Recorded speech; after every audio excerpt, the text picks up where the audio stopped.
Calls to Ed Balls, and Shaun is in Matfield, and you're through to the Shadow Chancellor. Shaun, good morning. Good morning, Mr. Balls. Good morning, Shaun. I was looking at an interview the other day where Andrew Neil said to you he wrapped up a structural deficit 2006-07 of £76 billion when you was advising Gordon Brown's, over 5% of their GDP. You denied it to Andrew Marr, you denied it to Andrew Neil. Is your biggest problem, you are the most annoying man in politics, you live in denial, you smear on behalf of Gordon Brown when you did it, you're a left-wing economist with private education. Let's Hold on move a minute, you to Mr. a question. No, this is Nick Ferrari No, speaking. this is the problem with you, Balls. You don't listen. Hold on, no, he is. I'm just saying I've got to move you to a question, which is fair enough. I mean, you've had your say, which is good, but you've got to give him a question to which he can respond, Shaun, Yeah, why does he keep denying, before the banks went nearly pop in 2008, we had this £76 billion structural deficit, over 5% of GDP. He still keeps denying it. You're not fit to run the balance sheet, Mr. Balls, for that reason. All right. Are you still in a state of denial, Ed Balls? Is he right? £76 billion. Apparently you've denied this to a brace of Andrews. What is the truth? I think you have to understand what the difference is between the deficit and the structural deficit. The deficit is the amount of borrowing the government is doing every year. And back in 2006 and 2007, before the financial crisis, we had a lower level of national debt than America, France, Germany, Japan, Italy, and our deficit was low. We always had a small deficit to borrow for investment, below 3% of GDP. That was completely normal. And biggest in Europe. Biggest in Europe, Shaun, has just Shaun, joined. before the financial crisis, I was saying, the deficit was very low, and it had been low and stable for a number of years, and we'd got the national debt down compared to what we inherited. So why did we go into recession then, Mr. Balls, when other people didn't? Why didn't the Australians or the Canadians, when they paid down the debt when the economy was growing?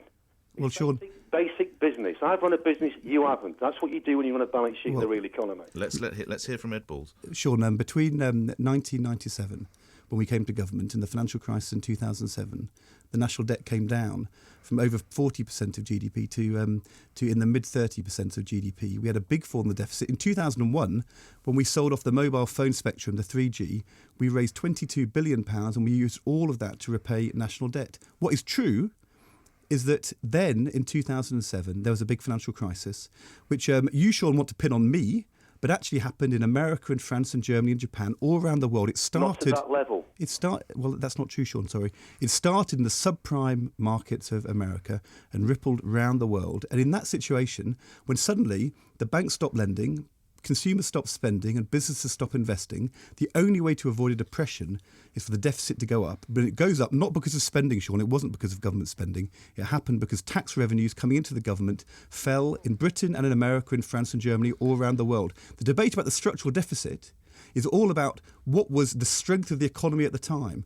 Back in 2006-07, nobody thought there was in any way any significant structural deficit, and that's what I've said to Andrew Neil, and that is the position.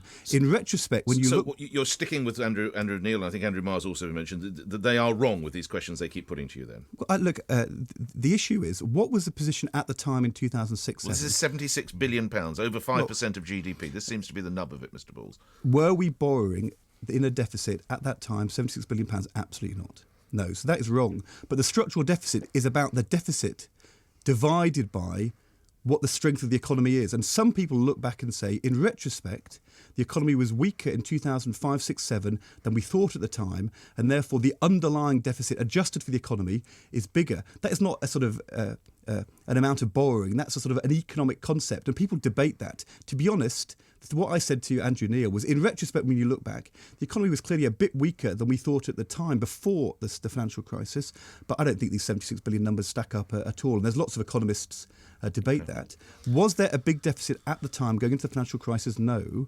Was the problem a lack of regulation of the banks here and around the world? Yes. But go back to 2006-07, and I understand Shaun's anger, and he wants to call me a left-wing socialist zealot.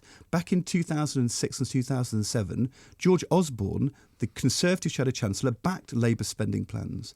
Nobody in business, in the city, really, and in politics was saying Labour's spending or borrowing plans were wrong.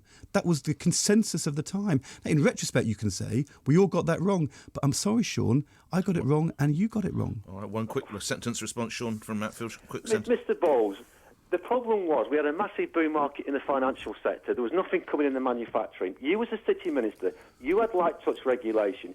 You allowed these guys like your brother, who's a millionaire bond dealer, to pay a 40% tax. Do people know that? When he was racking up that structural deficit before the economy nearly went pop.